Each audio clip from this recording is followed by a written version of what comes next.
जी अस्सलाम वालेकुम दोस्तों, मैं सरफराज सफ़ी और आप मेरा यूट्यूब और फेसबुक चैनल देख रहे हैं। और मैं आपके लिए आज एक बहुत बड़ी खबर लेके आया हूँ। एक बंदा है जिसे रॉ का एजेंट कहा जाता है, बड़ा मारूफ है पूरे इंडिया में और पाकिस्तान में भी वो बहुत देखा और सुना जाता है। उस बंदे का नाम है मेजर गौरव आर्या। ये है मेजर गौरव आर्या, पाकिस्तान के खिलाफ इतना ज़्यादा बोलता है कि बस पूरी तरह से हर तरह से पाकिस्तान को बिगाड़ता है, पिछाड़ता है, पता नहीं क्या क्या करता है और पता नहीं कौन कौन से हमारे नकाइस जो हैं वो निकाल निकाल के सामने रखता है। ये गौरव आर्या वही है जिसने दिखाया था कि Pakistani chief of army staff किन मौजों में रहते हैं और उन्होंने अपने चीफ ऑफ आर्मी स्टाफ का एक्स आर्मी चीफ का घर दिखाया था कि हमारा चीफ ऑफ आर्मी स्टाफ कैसे रहता है। ये वही मेजर गौरव आर्या है जो इमरान खान की बड़ी हमायत करता था और कहता था कि यही वो बंदा है जो पाकिस्तान को तोड़ेगा। हम तो नहीं तोड़ सके 75 सालों में, लेकिन ये बंदा पाकिस्तान के अंदर रहकर पाकिस्तान को तोड़ेगा। और ये वही मेजर गौरव आर्या है जो इमरान खान के लिए चंदा भी मांगा करता था कि पीटीआई को चंदा दिया जाए। सानिया 9 मई पे उसने बड़ी एक दबंग एंट्री दी है और डायरेक्ट मुखातब हुआ है वो हमारे चीफ ऑफ आर्मी स्टाफ से, जना आसम मुनीर से, और उनसे कुछ सवालात किए हैं और कुछ मशवरे दिए हैं। वो पंजाबी में कहते हैं ना कि मशवरा दुश्मन भी देवे तो उनके ते गौर करना चाहिए। और इससे पहले कि मैं सारी बात की तरफ आऊँ, मिलियन नहीं बिलियंस में मेजर गौरव आर्या को देखा और सुना जाता है। पूरा सोशल मीडिया भरा पड़ा है, इंडियन मीडिया भरा पड़ा है मेजर गौरव आर्या के व्लॉग्स और उसके इंटरव्यूज़ और उसके एनालिसिस पे। पूरी तफसील बतानी है कि मेजर गौरव आर्या ने क्या बात की हमारे चीफ ऑफ आर्मी स्टाफ जना आसम मुनीर से। लेकिन उससे पहले जो आज इंडिया में ट्रेन हादसा हुआ है, 3 ट्रेनें जिस तरह से टकराई हैं आपस में और जिस तरह से वहाँ सैकड़ों इंसानों की जानें गई हैं, इस पे बड़ा दुख है, बड़ी तकलीफ़ है। और हम मरने वालों के लिए दुआ करते हैं कि उनकी अगली मंजिलें आसान हो। और वो पंजाबी में फिर वही बात, पंजाबी में मियाँ मोहम्मद बख्श ने कहा है ना कि दुश्मन मरे तो खुशी ना करिए, सज्जना भी मर जाना, दीगर ते दिन गया मोहम्मद ओढ़क नूं डूब जाना। मेजर गौरव आर्या की तरफ आते हैं, जो उसने बातें की हैं हमारे चीफ ऑफ आर्मी स्टाफ से और जो मशवरे दिए हैं उनकी तरफ आते हैं। बड़ी डीप बातें भी की हैं, वो पहले सुने। मेजर गौरव आर्या ने कहा है कि उसे खुशी है कि हमारे GHQ पे हमला हुआ। वो कहता है उसे खुशी है कि हमारे कोर कमांडर हाउस लाहौर के जना हाउस पर हमला हुआ। वो कहता है कि सरगोदा एयरबेस पे हमला हुआ, उसे खुशी है। फैसलाबाद में IISc के ऑफिस पे हमला हुआ, उसे खुशी है। जहां जहां भी जो कुछ हुआ है उसे खुशी हुई है। लेकिन वो एक बात पे दुख भी करता है, बड़े दुख का इजहार करता है। वो भी मैं आगे चल के बताऊंगा कि किस शहीद की बेहुरमती की, किस शहीद की यादगार की बेहुरमती पे मेजर गौरव आर्या जैसा दुश्मन भी रोया। मैं अभी बताता हूँ आपको। लेकिन उससे पहले जो उसने बड़ी टेक्निकल बात की है ना सानिया 9 मई के हवाले से, वो सुने। उसने मेजर गौरव आर्या ने जना आसम मुनीर को मुखातिब करते हुए कहा कि सर मैं आपसे जूनियर हूँ, मैं आपसे सीख सकता हूँ, आपको सिखा कुछ नहीं सकता। हम दुश्मन हैं और खुले डुले दुश्मन हैं। मैदान जंग में आप मुझे नहीं छोड़ेंगे, मैं आपको नहीं छोड़ूंगा। लेकिन ये बात याद रखिए कि जब मैदान में जंग लगता है, जब टारगेट अपनाए जाते हैं, टारगेट बनाए जाते हैं, तो उनके नक्शे सामने रखे जाते हैं, ड्यूटियां लगाई जाती हैं कि ये GHQ है, ये कोर कमांडर हाउस है, तुमने इस पोजीशन पे खड़े होना है, तुमने इस पोजीशन पे जाना है, तुमने आग लगानी है, तुमने फायर करना है, तुमने पेट्रोल बम फेंकना है, तुमने ये करना है, वो करना है। और ये पूरी प्लानिंग पहले होती है। मेजर गौरव आर्या ने कहा है कि ये पॉसिबल ही नहीं कि इधर से इमरान खान गिरफ्तार हो और उधर से अवाम तैश में आके ये सब कुछ कर लें। पॉसिबल ही नहीं है। इसके लिए बाकायदा नक्शे बने हैं, पहले से सारी मनसूबाबंदी हुई है, पहले से टारगेट्स दिए गए हैं कि किसने GHQ जाना है, किसने सरगोदा एयरबेस पे जाना है, किसने ISI फैसलाबाद का ऑफिस जो है उसको जलाना है, किसने कोर कमांडर हाउस को जाके आग लगानी है। पहले से नक्शे बनाए गए हैं, पहले से टारगेट्स दिए गए हैं। और ये नक्शे बनाने वाला कोई आम सिटीजन नहीं होता, कोई सिविल बंदे का ये काम नहीं है कि किसी इंजीनियर को बात होते वो कर ले, नहीं, ये मिलिट्री का काम होता है। ये मिलिटेंट्स कर सकते हैं, मिलिट्री कर सकती है या मिलिटेंट्स कर सकते हैं। उनके अलावा ये तीसरा बंदा कोई सोच भी नहीं सकता। ये बड़ी पते की बात की है, ये बहुत बड़ी बात की है मेजर गौरव आर्या ने। और उसने कहा है कि sir, chief of army staff of Pakistan general Asim Munir साहब इस बात पर गौर करें कि ये टारगेट था, ये पहले से प्लानिंग थी, ये पहले से ड्यूटियां लगाई गई थी, ये पहले से उनको हथियार दिए गए थे, ये पहले से उनके लिए लवाजमात पूरे किए गए थे कि इधर इमरान खान गिरफ्तार हो तो आपने अपने अपने टारगेट्स पे पहुंच जाना है। जैसा कि मुराद सईद की वो ऑडियो लीक है जिसमें वो कह रहा है कि इमरान खान गिरफ्तार हो गया, हमारी रेड लाइन टूट गई, अब अपने अपने टारगेट्स पे पहुंच जाएं। ड्यूटियां पहले से लगी हुई थी। नक्शे बनाने वाला कौन है, ये सोचने वाली बात है। मिलिट्री, क्या मिलिट्री या एक्स सर्विसमैन, ये उनमें से कोई कर सकता है? ये जो PTI के यूथिया बने हुए थे, अमरांडूस बने हुए थे, मेरा नहीं ख्याल कि मिलिट्री का कोई बंदा या मिलिट्री के कुछ लोग बैठ के ये सारी प्लानिंग करें। एक्स सर्विसमैन, हाजिर सर्विस की मैं बात नहीं कर रहा। मैं तो यहां तक कहूंगा कि ये जनरल फैज हमीद भी नहीं सोच सकता, नहीं कर सकता, जो सबसे बड़ा सपोर्टर है इमरान खान का और जिसे अभी तक फौज ने हाथ नहीं डाला अपना बंदा समझ के, और उस अपने बंदे के पास पता नहीं क्या क्या राज है, वो खुल के सामने आएंगे एक न एक दिन। कौन कर सकता है? नक्शे कौन बना सकता है? ये प्लानिंग कौन कर सकता है? टारगेट्स कौन किसको दे सकता है? मिलिटेंट्स। ज़मान पार्क में मुबैना तौर पर छुपे हुए मिलिटेंट्स, जिनके लिए पंजाब हुकूमत चीखी कि यहां बंदे हैं TTP के, यहां बंदे हैं दहशतगर्द, उनको हमने पकड़ना है। और कुछ बंदों की तो निशानदेही भी हुई, हमारे सामने आए वो स्वात वाला, वो निफाज मोहम्मदी वाला, और भी बहुत सारे लोग। कितने पख्तून थे यहाँ, पख्तून तो हमारे भाई हैं, हमारी तो उनके बगैर ओते जुत्ती पालिश ना करते असी सीधी तरह टोरी नहीं सकते। असी उन्हों का जाके नमकीन गोश्त ना खाइए तो स्वाद नहीं आता, दम पुख्त ना खाइए तो स्वाद नहीं आता, जीन का स्वाद नहीं आता। वो तो हमारे अपने हैं, हमारे लिए अंजीर लाते हैं, हमारे लिए मेवा जात लाते हैं, हमारी इकॉनमी में उनका बड़ा हिस्सा है। ये मिलिटेंट कोई पंजाबी भी हो सकता है, कोई सिंधी भी हो सकता है, सिर्फ पख्तून ही नहीं, कोई बलोच भी हो सकता है।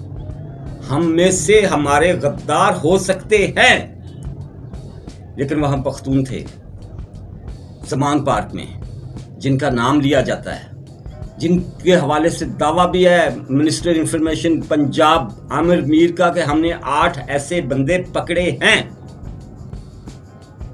ये बंदे कौन हैं? वही जो पेट्रोल बम बनाने के माहिर है, जो टारगेट्स पूरी तरह से टारगेट्स पे पहुंचने वाले लोग हैं। GHQ पे जब तालिबान ने हमला किया था तो बगैर प्लानिंग के हो गया था, इम्पॉसिबल। वही सब कुछ हुआ है, दोबारा से वही सब कुछ हुआ है। और जनाब समनी साहब, मेजर गौरव आर्या जैसा दुश्मन आपको ये प्लानिंग मशवरा दे रहा है कि आपको क्या करना चाहिए। आप ज़हीन हैं, फतीन हैं माशाल्लाह से।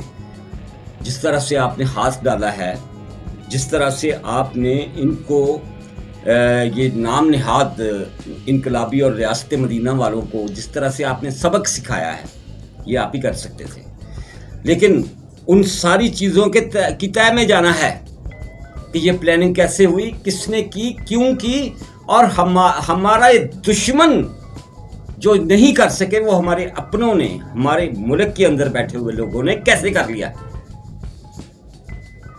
मेजर गौरव आर्या कहता है कि मैं दुखी हुआ। वो कहता है उसे खुशी हुई है कि कोर कमांडर हाउस पे हमला हुआ है, GHQ पे हमला हुआ है, सरगोदा एयरबेस पे हमला हुआ है, पेशावर में रेडियो पाकिस्तान पे हमला हुआ है और दूसरी यादगारों पे हमला हुआ है, तनसीबात पे हमला हुआ है। चागी का जो मीनार, जो हमारा तुर्रा इम्तियाज जलाया गया, उस पर दुश्मन खुश नहीं होगा तो क्या होगा। ISI के ऑफिस पे हमला होगा तो दुश्मन खुश नहीं होगा तो क्या होगा। लेकिन वो कहता है कि मेजर गौरव आर्या वो कहता है कि जब इन्होंने, इन बदबख्तों ने कर्नल शेर खान शहीद कारगिल उसकी यादगार की बेहुरमती की ना, तो मुझे बड़ी तकलीफ हुई। बहुत दुखी अंदाज में मेजर ने यह बात की। जब MM आलम के जहाज के साथ जो कुछ हुआ, वो कहता है उसे भी छोड़ दे। ये कर्नल शेर खान, जो इसके माँ बाप ने इसका नाम रखा था शेर खान, तो उसने हक अदा कर दिया अपने नाम का।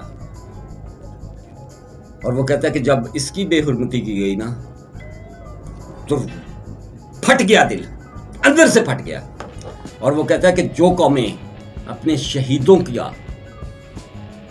शहीदों का एहतराम करना नहीं जानती, उनकी इज्जत करना नहीं जानती, वो क्या कौमें हैं। मेजर गौरव आर्या जैसा दुश्मन हमारा कह रहा है। उसने कारगिल की बात की, उसने और बहुत सी बातें की, उसने बड़ी खुशी मनाई इस बात की कि हमारे यहाँ सानिया 9 मई हुआ। उसने इकरार किया कि ये हम नहीं कर सके जो PTI के गुंडों ने कर दिया। लेकिन कर्नल शेर खान जैसे बहादुर पर रो पड़ा, उसका दिल फटा, उसे बुरा लगा, उसे अच्छा नहीं लगा जो हमने किया। हमने किसी एक के साथ, काश हमने किसी एक के साथ ही अपने के साथ अच्छा किया होता। फिर उसने 5 मशवरे दिए जना आसिम मुनीर को। उसने कहा कि दुश्मनी अपनी जगह पे, हम दुश्मन हैं, दुश्मनी अपनी जगह पे, लेकिन मैं ये कहता हूं कि जना आसिम मुनीर साहब, आपने अगर पाकिस्तान को वाकई एक बड़ा मुल्क बनाना है, एक अमीर मुल्क बनाना है, एक पायदार मुल्क बनाना है, तो आपको ये काम करने होंगे। सबसे पहला काम उसने क्या कहा, वो बड़ा ही ज़बरदस्त काम है यार। उसने कहा कि ये जो नाम निहाद मुतालिया पाकिस्तान है ना आपका, ये पाकिस्तान स्टडीज़, ये जो हर नस्ल को पढ़ाया जाता है और गुमराह किया जाता है बकौल मेजर गौरव आर्या के, इसको पीछे करे यार, ना झूठ बोले, सच्ची बात है। मुतालिया पाकिस्तान में क्या है, हकीकतें क्या हैं। हमूदुर रहमान कमीशन कुछ और कहता है, हमारा मुतालिया पाकिस्तान कुछ और कहता है। हम अपने मुतालिया पाकिस्तान में ये क्यों नहीं बताते कि हमारे कायदे आज़म मोहम्मद अली जिन्ना की एम्बुलेंस के साथ क्या हुआ। हम अपने मुतालिया पाकिस्तान में ये क्यों नहीं बताते कि अयूब खान क्यों सियासत में घुस आया, या खान ने क्या किया। हम अपने मुतालिया पाकिस्तान में इस बात को क्यों पीछे छोड़ते हैं, मिट्टी डालते हैं उस पर, कि जिस मुल्क के एक सरबराह ने जहां एटम बम का ख्वाब देखा, घास खाई, कौम को भी घास खिलाई, उस जुल्फकार अली भुट्टो को फांसी क्यों दी गई, उसके पूरे खानदान को क्यों मार दिया गया। हमारा मुतालिया पाकिस्तान तो ये है यार कि हम बताएं कि यहां नवाज शरीफ जैसा बंदा जिसने चागी में एटम बम धमाके किए, मोटरवेज बनाई, इंडस्ट्री को बहुत आगे लेके गया, उसने हमें उसे हमने जिला वतन क्यों किया, नाहल क्यों किया? जो बेनजीर भुट्टो शहीद अपने कोट की जेबों में नक्शे डाल के लाई, मिसाइल टेक्नोलॉजी के वो पेपर्स लेके आई इस मुल्क के लिए, एटमी मिसाइल टेक्नोलॉजी के लिए, उसे हमने सड़क पे क्यों मार दिया? यह है हमारा मुतालिया पाकिस्तान। कारगिल क्यों किया कारगिल जनरल मुशर्रफ ने? बताना होगा, ये बताना होगा। हमारा मुतालिया पाकिस्तान ये है। इस कौम को सच सच बताना होगा। बहुत सारे सच है, बड़े कड़वे सच है कि क्यों गोद में लेती है फौज सियासतदानों को, क्यों भुट्टो को, अयूब खान को डैडी कहना पड़ता है, क्यों नवाज शरीफ को गोद में पालना पड़ता है, फिर उसे जिला वतन करना पड़ता है, उसे पकड़ के हवालात में बंद करना पड़ता है और उसे नाहल करना पड़ता है? क्यों गोदी में पाले जाते हैं इमरान खान, जो बाद में उसी फौज की दाढ़ी खींचते हैं, अहम तनसीबात को जलाते हैं? ये मुतालिया पाकिस्तान हमको, असल मुतालिया पाकिस्तान कौम को पढ़ाना पड़ेगा, बताना पड़ेगा। दूसरी बात, जो दूसरा मशवरा दिया मेजर गौरव आर्या ने, मैंने इसकी बड़ी मुखालफत की है, मेजर गौरव आर्या की हमेशा की है, अपने कॉलमों के थ्रू, अपने व्लॉग के थ्रू, हर तरह से मैंने इसकी मुखालफत की और सबको बताया कि ये सबसे बड़ा दुश्मन है पाकिस्तान का, रॉ का बड़ा एजेंट है, जिसने उसे सोशल मीडिया पे बिठाया हुआ है और इंडियन मीडिया पे बिठाया हुआ है। लेकिन वो क्या मशवरा दे रहा है? वो कह रहा है कि ये जो ड्यूअल सिटीजनशिप है ना पाकिस्तान में, दोहरी शहरियत, एक बंदा है उसने पाकिस्तान का पासपोर्ट भी जेब में खड़काया हुआ है और अमेरिका का भी, इंग्लैंड का भी और दूसरे ममालिक का भी। इसे ख़त्म करो। अगर पाकिस्तान को आबाद करना है, ताकतवर करना है, मजबूत करना है और मुनाफिकों से बचना है, गुंडों बदमाशों से बचना है, तो दोहरी शहरियत ख़त्म करो। जैसे ये खदीजा शाह की थी, जैसे वो शहबाज गिल जो बाहर भाग गया, बड़ी सारी मिसालें हैं ऐसी। वो शहजाद अकबर जो एहतसाब ब्यूरो का सरबराह था, जो भाग गया। ये गुंडे, ये बदमाश बाहर से आते हैं, यहाँ काम डालते हैं और कहते हैं हम तो अमेरिकन हैं, हम तो इंग्लिस्तान के रहने वाले हैं। यहां बैठ के पहले पाकिस्तानी बनते हैं, मुहिब वतन बनते हैं, फिर काम डाल के कहते हैं कि हम तो बाहर के हैं, आप हमारा कुछ नहीं बिगाड़ सकते। ये मेजर गौरव आर्या मशवरा दे रहा है। और तीसरा जो मुझे बहुत आला लगा उसका मशवरा, वो भी बहुत अहम है। उसने मिसालें दी कि अमेरिका में उसकी CIA जो है, बाहर के जो ऑपरेशन है उनको देखती है, बैरून मुल्क, अमेरिका से बाहर अपने दुश्मनों को देखती है, वॉच करती है, पहचानती है, टारगेट करती है। मुल्क के अंदर और एजेंसीज हैं जो मामलात को देखती हैं। इंडिया में उसने मिसाल दी कि रॉ जो है वो बाहर के मामला देखती है, मुल्क के बाहर के दुश्मनों को वॉच करती है, उनको टारगेट करती है। मुल्क के अंदर IB और दूसरी एजेंसीज हैं जो काम करती हैं। उसने चाइना की मिसाल दी, बिल्कुल ऐसे ही इंग्लैंड की मिसाल दी। लेकिन उसने कहा कि पाकिस्तान में ऐसा नहीं है, एक ISI है जिससे ये अंदर भी ऑपरेशन करवाते हैं और मुल्क से बाहर भी करवाते हैं। फिर कहते हैं कि ये दुनिया की नंबर 1 एजेंसी है। वो कहते हैं कहाँ मुकाबला हुआ था यार, जो ये नंबर 1 इसने मेडल लिया, गोल्ड मेडल लिया, फैज हमीद को उसने बड़ा रगड़ा। वो कहता है कि इंटरनल जो मामलात हैं आपके मुल्क के, वो और देखें यार, MI देखे, कुछ और देखे, IB देखे, या कोई और एजेंसी बना ली जाए, ISI बाहर के मामलात को देखे, ताकि फौज की इन्वॉल्वमेंट कम से कम हो इस मुल्क की सियासत में। लेकिन ये कौन करेगा? मेरा नहीं ख्याल कि कोई सोचेगा भी इन बातों पे। हमने अगर सोचा होता तो आज हमारी ये हालत ना होती। हम दुश्मन के मशवरों पे भी अमल अगर कर लें ही अगर कर लें ਉਹ ਭਾਈਆ ਦੁਸ਼ਮਣ ਦੀ ਗੱਲ ਹੀ ਮੰਨ ਲਈਏ ਜਿਹੜਾ ਬੜਾ ਖੁਸ਼ ਹੈ ਕੋਰ ਕਮਾਂਡਰ ਹਾਊਸ ਦੇ ਹਮਲੇ ਤੇ ਜਿਹੜਾ ਬੜਾ ਰਾਜ਼ੀ ਹੈ GHQ ਦੇ ਹਮਲੇ ਤੇ ਜਿਹੜਾ ਬੜਾ ਦੁਖੀ ਹੈ ਕਰਨਲ ਸ਼ੇਰ ਖਾਨ ਦੀ ਬੇਹੁਰਮਤੀ ਤੇ ਉਸ ਦੀ ਯਾਦਗਾਰ ਦੀ ਬੇਹੁਰਮਤੀ ਤੇ दुश्मन है गल्लां के करता है सोचो ज़रा।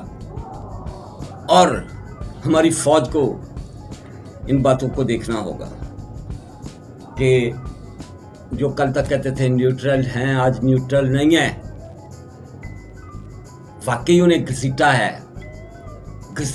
है।